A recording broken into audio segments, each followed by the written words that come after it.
All right, here we go. For today's episode, man, it's gonna be super short, man. If you follow the gram, you already know I've been sending out like DMs to people, just people kind of in the industry, maybe a little farther than me. I'm just gonna interview them for 10 minutes. Today we got the first guest to say yes. Um, and yeah, this is just basically just the intro, little transition. I didn't have the ice with me. I don't start off with that with like music or like intros or anything. I just do a little ice sound, and then we go to the interview. So here's the ice, here's the interview, and stay frosty, man. And we're back. Um, we have Andrew for the podcast. Yeah, Hey, I'm Andrew, how you looking doing? super pale today for those of you that are watching on YouTube. So I got this new camera because I thought, okay, I'm doing a lot more streaming here. I should upgrade this.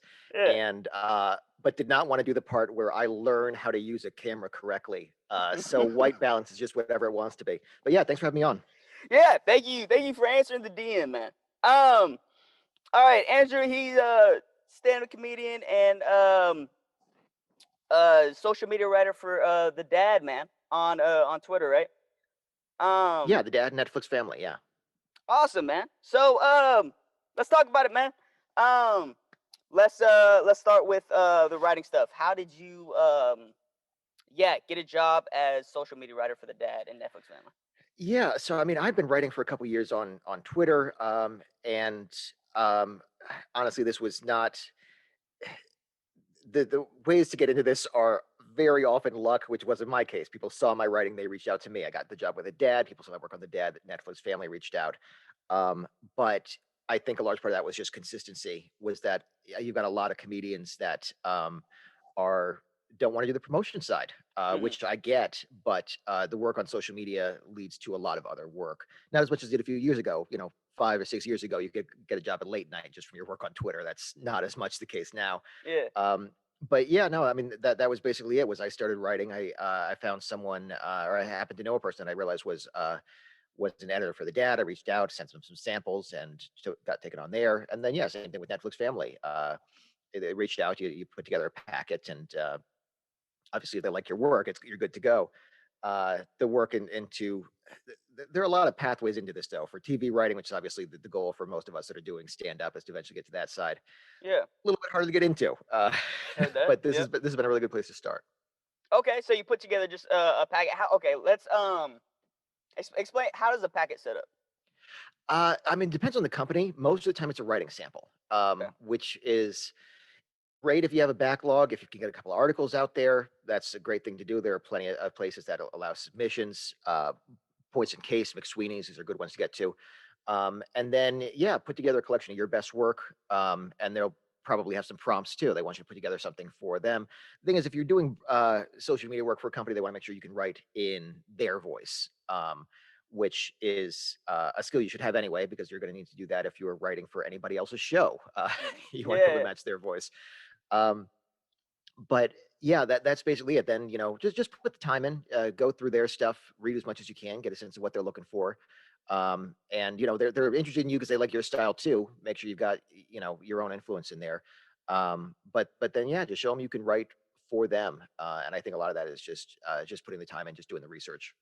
Okay. Awesome. Let's transition to Twitter a little bit. You have like 84,000, right? How? Uh, Something like that, yeah. Okay. How did you grow it, man?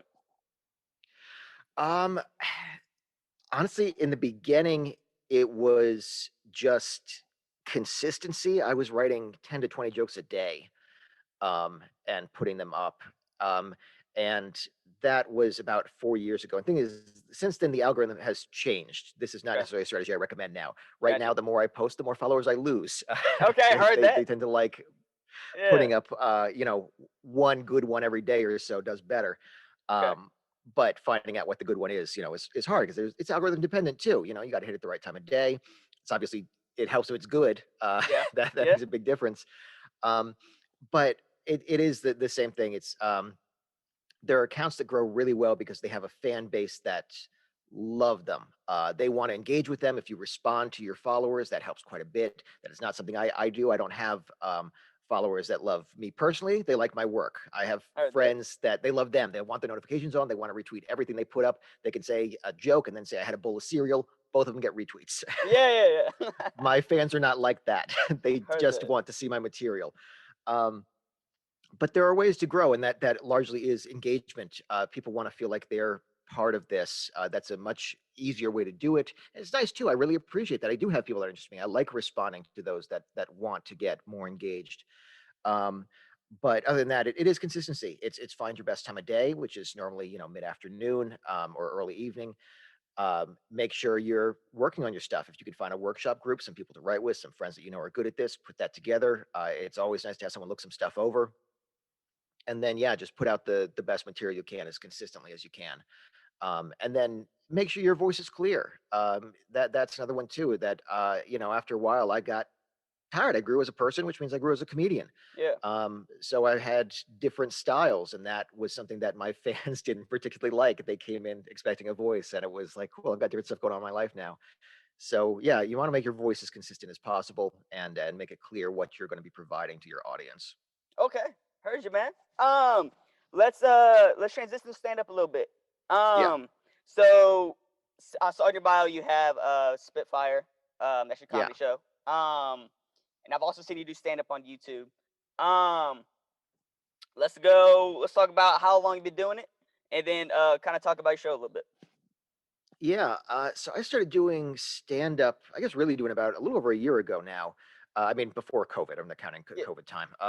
gotcha. So, Yeah.